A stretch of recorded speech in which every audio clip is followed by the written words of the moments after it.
Comptez sur France 3 avec Monsieur Bricolage. Bonsoir, j'espère que vous passez tous une excellente fin de soirée. Quelques nuages ont affecté les côtes de la Manche et certaines autres régions de France aujourd'hui, mais ils étaient inoffensifs. Pour demain, peu d'évolution, si ce n'est quelques orages qui devraient éclater sur le sud-ouest avec des remontées d'air chaud instables. Et puis demain, on gardera ces mêmes nuages sur les côtes de la Manche et sur le nord du pays. Ils n'auront pas de conséquences, si ce n'est que d'agrémenter le ciel, avec quand même une couverture nuageuse assez dense le matin et un petit ciel voilé de la Bretagne aux Ardennes, regardez plutôt, et vraiment des nuages assez importants du Cotentin au Nord-Pas-de-Calais, Picardie, avec quelques petites brumes possibles sur ces régions plus au nord. Sur le sud-ouest déjà, sur la côte basque, on va voir arriver quelques gros nuages gris. Partout ailleurs, c'est du soleil assuré jusqu'à la Corse. Et dans l'après-midi, je vous le disais, évolution orageuse en soirée. Et là, nous ne serons pas à l'abri d'une bonne averse et d'un bon coup de tonnerre sur la côte landaise, la côte basque, ainsi que la chaîne des Pyrénées. Et puis le soleil reviendra faire de belles apparitions sur les côtes de la Manche, ainsi que sur les régions plus au nord. Partout ailleurs, c'est du soleil assuré avec quelques bancs de cirrus, depuis les régions du centre jusqu'à la Corse. Nos températures demain matin, elles seront à la hausse, mais resteront un tout petit peu plus fraîches aux extrémités, c'est-à-dire nord-ouest-nord-est, avec 13 pour Brest, 12 et 13 dans le nord-est, 13 également dans la région de Grenoble et 12, un petit minimum pour Clermont-Ferrand. Ailleurs, d'une manière homogène, elles oscilleront entre 14 et 19 degrés, tout en gardant plus de douceur le matin, tout autour de la Méditerranée. Dans l'après-midi, celles-ci seront à la hausse. Nous allons vers des températures caniculaires. Alors effectivement, dans le sud-est, mais également dans le sud-ouest demain, celles-ci oscilleront entre 30 et 33 degrés. On attend 33 degrés dans la région de Montélimar. 27 pour Biarritz, 27 pour Nice, 29 pour la Corse. Ailleurs, à l'exception d'un peu de fraîcheur avec 22 et 25 degrés pour les côtes de la Manche, elles oscilleront d'une manière homogène entre 24 et 29 degrés.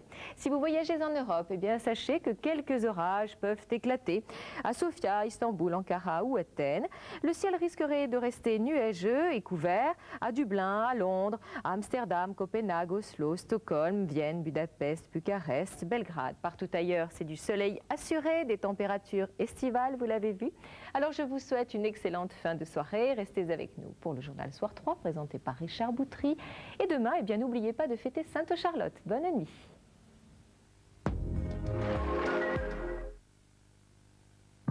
C'était la météo avec Monsieur Bricolage.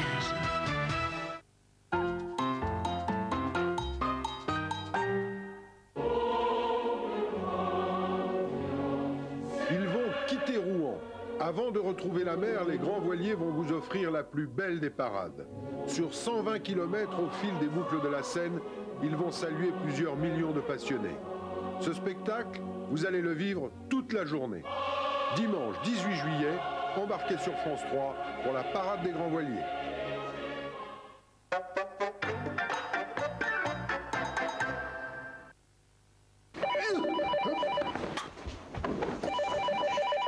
Allô, le 9? Oui, c'est monsieur le 9. Ah, excusez-moi. Eh oui, tout le monde appelle le 9. Le seul opérateur qui propose l'abonnement téléphone et l'accès Internet gratuit. 0800 959 959. Contre les moustiques, Catch invente le diffuseur automatique. Branchez-le et n'y pensez plus. Grâce à son programmateur électronique, le diffuseur Catch se met en marche tout seul chaque nuit et s'arrête tout seul chaque matin. Diffuseur automatique de Catch, pensez-y et oubliez les moustiques une fois pour toutes. Catch gâche la vie des insectes. Pas la vôtre. Avec Jacques Vabre, redécouvrez les cafés de grande tradition. Le café au goût profond que l'on servait dans les palais turcs. Le café délicat que l'on buvait dans les salons viennois. Le café au goût intense, torréfié à l'italienne. Retrouvez les grandes traditions du café avec la gamme Tradition du Monde de Jacques Vabre. Jacques Vabre, le café est un monde de plaisir. Allô, le 9? Non, c'est madame le 9. Et je vous laisser mon mari tranquille, s'il vous plaît. Eh oui, tout le monde appelle le 9. Le seul opérateur qui propose l'abonnement téléphone et l'accès Internet gratuit. 0800 959 959. J'ai gagné 2 millions? Oui. Mon Dieu! Le 22 août, vous pourriez gagner 2 millions. Surveillez votre courrier. Atchou! Encore ton allergie, Nicolas? Saleté de poussière. Voici le nouveau dépoussiérant abeille 2 en 1 qui nettoie et assainit. Il nettoie traces des taches. En plus, grâce à ses agents assainissants, la vraie nouveauté est qu'il assainit. Avec mon dépoussiérant abeille, ma maison est saine. Et toute ma famille en profite aussi. Brillante l'abeille. Parodontax, la force du sel.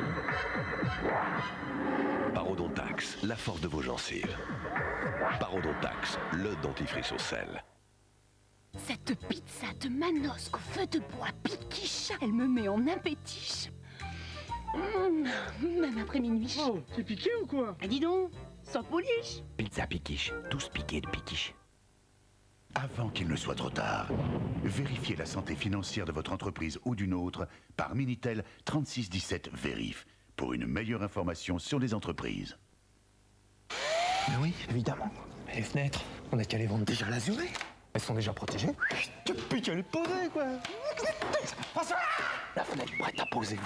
Ça devrait faire un tabac, ça. Pas de première couche, pas de deuxième. Fini la corvée du pinceau. François, je viens d'avoir une idée, là, mais de génie. C'est quoi ton idée? Non, c'est rien. 30 ans plus tard, la paire lance enfin la fenêtre en bois déjà lazuré. Choisissez, posez, c'est fini.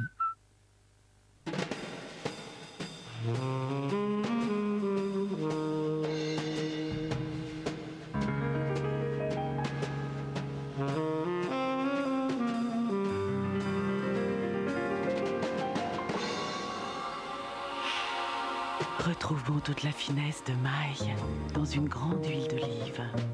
Huile d'olive maille. Elle nous donne une autre idée du goût. Les voitures, on aimerait pouvoir en changer comme ça, mais le crédit, l'assurance, tout ça, ça tombe pas du ciel, hein. Eh ben si, MAF Assurance a inventé le pack MAF. 1. Le crédit. 2. L'assurance tout risque. 3. Une garantie d'1 an valeur d'achat. Une offre exceptionnelle jusqu'au 30 septembre. Un crédit à 3,85% TEG. Bref, avec le pack MAF... Acheter une voiture, c'est 3 fois plus facile. Voiture 0825 815 816.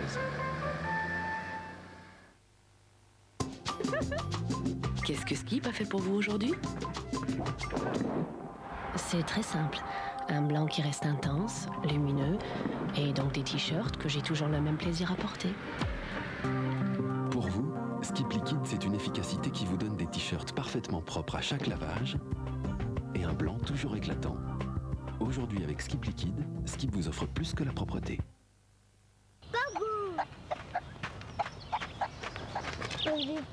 Quand goût roux. Kangou. Roux. Kangou. Roux. Roux. Roux. Roux.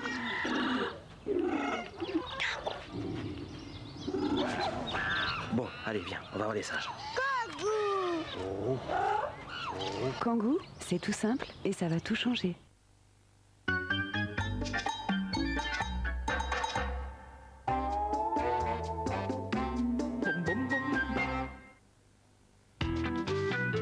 France 3 vous donne rendez-vous avec Monsieur Bricolage.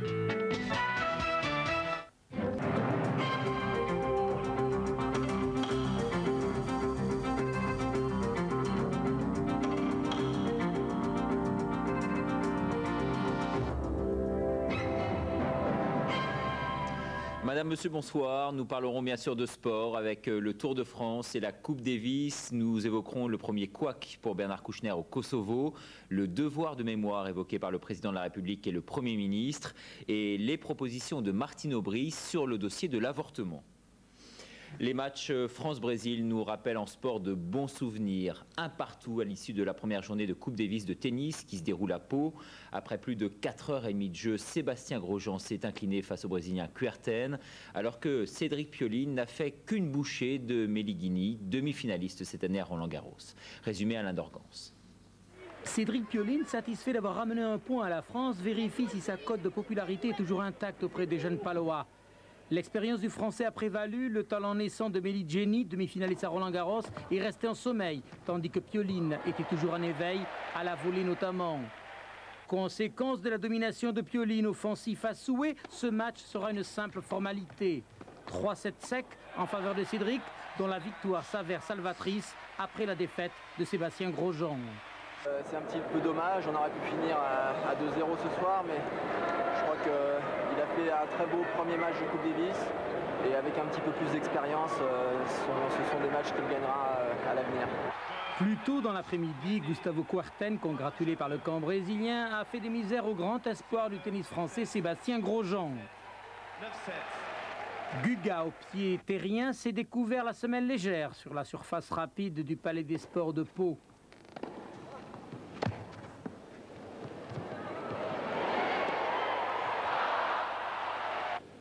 Certes, le Brésilien en fond de cours n'a pas survolé son tennis comme il le fait habituellement dans son jardin d'argile, et pour cause, Sébastien Grosjean a joué les frondeurs, dictant son jeu brésilien et affichant une maîtrise de vieux briscard, lui qui fait ses débuts en Coupe Davis.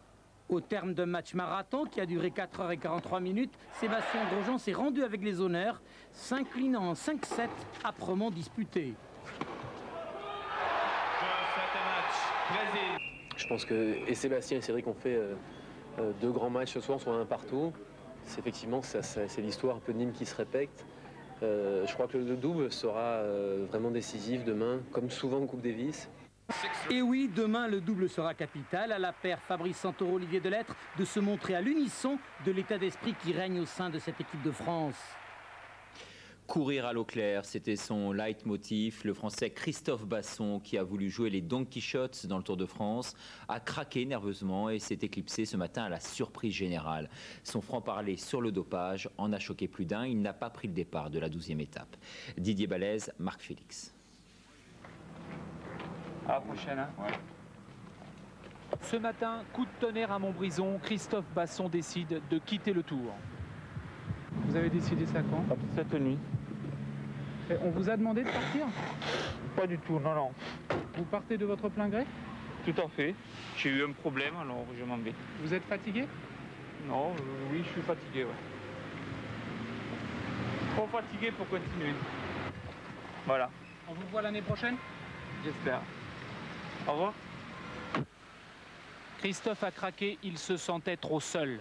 À quelques mètres, Marc Madiot, le directeur sportif, est effondré. J'ai jamais vu ça. Qu'est-ce qui se passe? Et il veut s'en aller. Il avait rompu la loi du silence, ceux qui voulaient sa perte ont gagné. Depuis quelque temps, il était isolé au sein de sa propre équipe, contraint de manger seul et de se déshabiller dans la rue. Aujourd'hui, il manque un coureur. Je n'ai rien à déclarer à ce sujet. C'est une déception de votre part? Bah oui, parce que c'est un peu un acte de lâcheté, quoi, parce qu'il nous lâche comme ça, sans rien dire, c'est un peu dommage. Marc Madiot sait pertinemment qu'il s'agit d'une décision très courageuse, même s'il l'accepte mal. C'est dur. C'est aussi dur pour ses coéquipiers. Je trouve qu'il n'a pas été non plus très respectueux vis-à-vis d'eux, parce qu'on n'a pas le droit d'abandonner le navire quand les autres sont encore en course. Il y avait d'autres coureurs qui avaient envie de faire le Tour de France, et lui, il n'est pas là. Est-ce que ça veut dire que ça peut remettre en cause son contrat chez vous? Non, non, il n'est pas question de ça pour le moment, mais j'espère qu'il analysera bien les conséquences de l'acte qu'il vient de commettre en abandonnant le Tour de France comme ça, parce que dans la tête, il n'a plus envie de le faire. On l'a chambré, on l'a un petit peu marginalisé, on l'a même essayé de temps en temps, si je l'en crois, bousculer un petit peu. Donc tout ça, ça l'a un petit peu remis en question. Christophe croyait pouvoir révolutionner le Tour. Son départ est un échec pour l'ensemble du cyclisme. Et pour revenir à la course, l'Espagnol Etxebarra a offert à son pays sa première victoire d'étape depuis 2 ans dans le Tour de France. Et il s'est imposé en solitaire à l'issue d'une échappée qu'il a conduite avec 14 autres coureurs. Sur la ligne d'arrivée, il devance de 25 secondes le champion de France, François Simon. L'actualité à l'étranger, arrivé hier au Kosovo, Bernard Kouchner a officiellement pris ses fonctions d'administrateur de la province. Une première journée qui a pourtant mal commencé. Carole Coelho. Première réunion du Conseil consultatif du Kosovo et déjà les premiers problèmes apparaissent. Ibrahim Rugova a boycotté cette nouvelle instance. La raison, il conteste la place accordée aux dirigeants albanais de l'UCK. Premier accroc pour Bernard Kouchner, qui vient tout juste de prendre ses fonctions d'administrateur civil du Kosovo. Bernard Kouchner, qui se veut optimiste, minimise le refus de siéger de Rugova. Il pense que le LDK n'est pas suffisant, que sa tendance n'est pas suffisamment représentée face aux autres. Nous connaissons ça dans tous les pays et il veut qu'on l'on rééquilibre et nous étions sur le point de le faire et il y aura d'autres propositions qui, j'espère, satisferont tout le monde. On s'attendait à des tensions entre Serbes et Albanais et on assiste d'entrée à une guerre fratricide. Le camp albanais est fortement divisé en deux tendances entre le radicalisme de l'UÇK et le pacifisme prôné par Rugova, acclamé hier dans les rues de Pristina. La tâche s'annonce donc difficile pour Bernard Kouchner qui va devoir gouverner le Kosovo. L'ampleur du travail à accomplir est immense, remettre sur pied les institutions, gérer les affaires scolaires et de santé, recueillir des informations sur le sort des prisonniers de guerre. Mais une note d'espoir, le simple fait de réunir représentants albanais et serbes autour de la même table constitue déjà une sorte d'exploit. Deuxième journée de la visite officielle de Lionel Jospin en Pologne. Le Premier ministre s'est rendu à titre privé dans le camp d'extermination d'Auschwitz, accompagné de son fils Daniel et de son épouse, dont le grand-père était polonais. Il a déposé une gerbe tricolore devant le mur des fusillés. Durant cette visite de 48 heures en Pologne, Lionel Jospin était accompagné de plusieurs chefs d'entreprise. Il a proposé à ce pays de l'aider dans ses efforts pour rejoindre l'Union européenne en 2003. Au même moment, Jacques Chirac inaugurait le centre de la mémoire à Oradour-sur-Glane, ce village martyr de 1944, un des symboles de la barbarie nazie. Le président de la République a souhaité que le XXIe siècle soit celui de l'éthique, où les crimes contre l'humanité ne restent plus impunis. Totalement insatisfaites, les familles des victimes de l'attentat du DC-10 d'UTA. Le Quai d'Orsay a annoncé dans la matinée que Tripoli avait transféré en France plus de 200 millions de francs pour les indemniser. Les familles s'élèvent contre ce procédé. Elles font savoir ce soir que ce n'est pas l'aumône qu'elles demandent, mais la justice. Clément Veillerenal. Le 19 septembre 1989, le DC-10 d'UTA assurant la liaison Brazzaville-Paris explose au-dessus du désert du Ténéré, provoquant la mort des 170 passagers. Très vite, l'enquête établit que c'est bien une bombe placée volontairement dans la soute à bagages qui a provoqué la destruction de l'appareil. L'enquête, menée par le juge Bruguière, finira par établir la responsabilité des services secrets libyens, dirigés à l'époque par Abdallah Senoussi, le beau-frère du colonel Kadhafi. Il aura fallu 10 années d'enquête, de pressions internationales, d'embargo contre la Libye, puis un jugement par contumace condamnant 6 fonctionnaires libyens pour contraindre Tripoli à reconnaître sa responsabilité. La Libye vient aujourd'hui d'effectuer un paiement de 200 millions de francs d'indemnité, une mesure jugée parfaitement insuffisante par les victimes. C'est absolument pas satisfaisant, c'est insultant. Ce que les victimes demandent, c'est la justice, que la sanction pénale prononcée contre les 6 hauts responsables libyens soit exécutée, qu'ils puissent purger leur peine de prison, soit en Libye ou qu'ils soient envoyés en France pour être rejugés. La crainte des familles des victimes, c'est désormais de voir les relations franco-libyennes reprendre normalement, comme si rien ne s'était passé, comme si 200 millions de francs suffisaient à faire oublier le rôle direct de l'État libyen et du colonel Kadhafi dans l'organisation de l'attentat. Dans la Loire, mobilisation près de Saint-Étienne de tout un village pour protester contre la fermeture d'une usine textile. La direction envisagerait de licencier 170 personnes, ce qui crée la consternation sur place. Stéphanie Pérez. C'est par un comité d'accueil très déterminé que le PDG du groupe textile DMC a été accueilli à Saint-Pierre-de-Bœuf. DMC emploie ici 170 personnes, mais la direction a annoncé la fermeture de l'usine sans prévoir aucun plan de reconversion. Les salariés ont rencontré leur patron avec à la clé un message très clair. Toutes vos décisions, vous devrez désormais savoir qu'elles ont des conséquences économiques et sociales. Et ces conséquences en particulier sociales, parce que c'est ce qui nous intéresse, ben ça ne se passera plus comme avant. C'est un petit peu le but de l'action d'aujourd'hui. Non messieurs, on n'accepte pas vos décisions, on n'accepte pas vos dictats, vous allez cracher. Dans Saint-Pierre, déclaré village mort, habitants et salariés ont défilé côte à côte contre cette décision. DMC ici, c'est la première activité économique. Un village de 1200 habitants, il a besoin justement de tout ce potentiel et si ça nous en supprime, ça peut être catastrophique dans quelques mois. Vous allez beaucoup entendre parler de DMC, vous allez beaucoup entendre parler à la rentrée des salariés de Saint-Pierre, des salariés de Roanne, des salariés de Saint-Jean. Ils veulent y croire encore, même si les dés semblent apparemment jetés. Les salariés de Saint-Pierre-de-Bœuf souhaiteraient qu'on leur propose au moins des solutions de reclassement. Soulagement pour l'équipage de la station Mir, dont fait partie le Français Jean-Pierre Aigneret. La mission franco-russe vient d'être prolongée jusqu'au 28 août. À la suite du lancement, on le voit, réussi cet après-midi de Baïkonour d'un vaisseau ravitailleur. Il faut savoir que le site de Baïkonour est le seul pas de tir de l'ex-URSS d'où peuvent être lancées des fusées vers Mir. Un différend entre les Russes et les Kazakhs avait un temps hypothéqué ce lancement. Et pour refermer ce journal, rencontre avec René Dobalia, qui vient d'être élu à l'Académie française. Il est sûrement l'un des auteurs dramatiques français à être le plus joué à l'étranger. Portrait signé Michel Vial et Jean-Jacques Ledeuil. On me demande très souvent, mais alors vous êtes quoi, plus dramaturge, romancier, poète, et je dis très souvent, je pense que je suis poète avant tout. Un poète, certes, mais aussi un diable d'homme, désinvolte et irrévérencieux, René de Obaldia se joue résolument des étiquettes, tant son œuvre cultive l'absurde et le paradoxe. Le théâtre lui a apporté la consécration et il y excelle dans l'art de dénoncer la bêtise universelle. J'ai en moi eu quelque chose depuis le goût peut-être de l'insolite précisément, je pourrais même presque dire de l'incongruité. Comment t'appelles-tu, mon brave? Telle. Comment s'appelle-t-elle? C'est une demoiselle, docteur. J'aurais dû m'en douter. Ce regard humide. Et les jeux de mots, les trouvailles de langage et la dérision omniprésentes sous la frivolité ont de la peine à dissimuler un sentiment tragique de la vie. Ni révolté, ni agressif, le poète est un doux anarchiste au regard d'enfant, à la fois émerveillé et effrayé. J'étais pas là. Si j'ai paralysé, sachant pas où aller. À gauche, à droite, pas où ce que c'est l'éternité. À moins d'être très optimiste, c'est très difficile de ne pas avoir un regard pessimiste quand on voit ce que l'homme est capable de faire à l'homme, n'est-ce pas, et depuis les origines d'ailleurs. Mais en même temps, c'est quand même merveilleux, n'est-ce pas? L'existence reste quelque chose de très, très étonnant. Je vais vous poser la première question, faites bien attention. Il y a une sorte de somnambulisme de l'homme actuel à cause des médias, il faut bien le dire, à cause de cette surinformation. On a l'impression que l'homme vit de plus en plus par procuration d'une certaine manière. Ce qui m'intéresse vraiment, c'est de faire sortir l'homme de cette torpeur et de lui redonner son sens critique.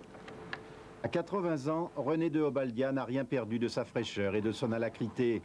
L'un des auteurs français vivants les plus joués dans le monde, ce classique inclassable, continue d'écrire et de ne pas se prendre au sérieux, avec cette distance constante qui finit par le rendre étranger à sa propre histoire. Et puis, toutes nos félicitations à Fernand Tavares, rédacteur en chef de La 3 et chargé de l'Assemblée nationale et du Sénat. Il vient d'être fait chevalier de la Légion d'honneur dans la promotion du 14 juillet au titre du ministère des Relations avec le Parlement. Voilà, c'est la fin de cette édition. Je vous souhaite une excellente soirée et à demain.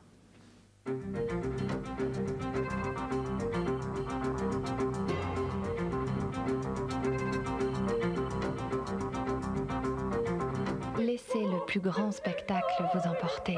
Un été à l'opéra, Manon, depuis Saint-Céré, tout de suite sur France 3.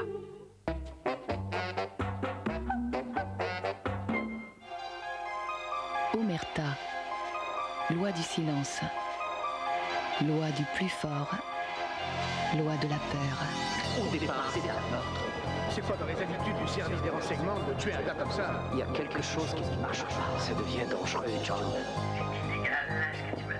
Il a posé un micro dans mon bureau. Omerta, tous les samedis après soir 3.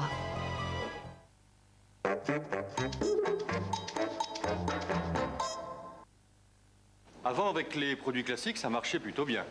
Enfin, pas mal. 1, 2, 3, 4, 5, 7 et 9. J'aime bien ma vie. Et puis, on est passé au Prosigna 330. Oui! Besoin de croissance? Compact Prosigna 330 avec processeur Intel Pentium 3. Compact. Bon pour la croissance des horticulteurs et de votre entreprise. Compact à suivre.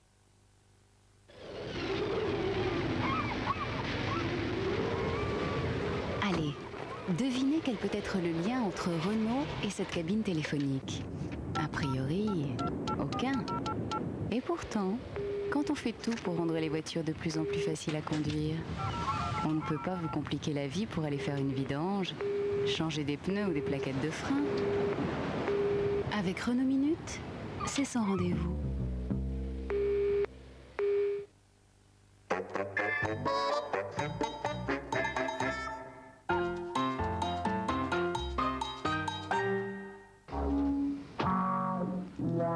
un souteneur mort. Et rien d'autre. Une balle dans la tête.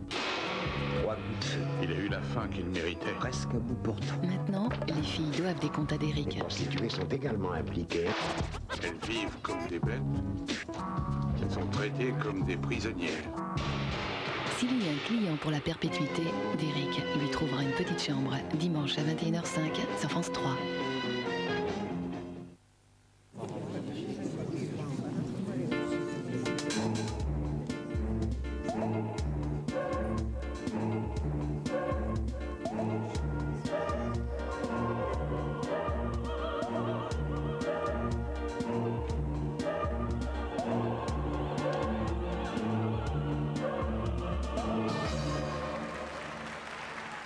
Bonsoir.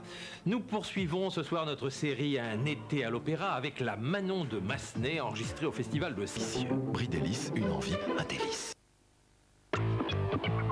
Le secret avait été bien gardé.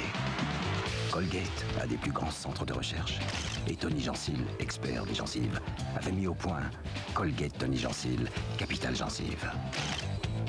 Après 6 semaines de brossage, il aidait à réduire les irritations.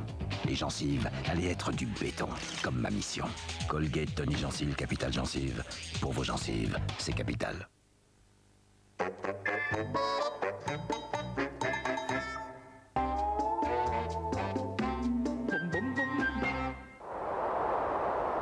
Cet été sur France 3, retrouvez les grands espaces de la carte au trésor avec Canada Dry.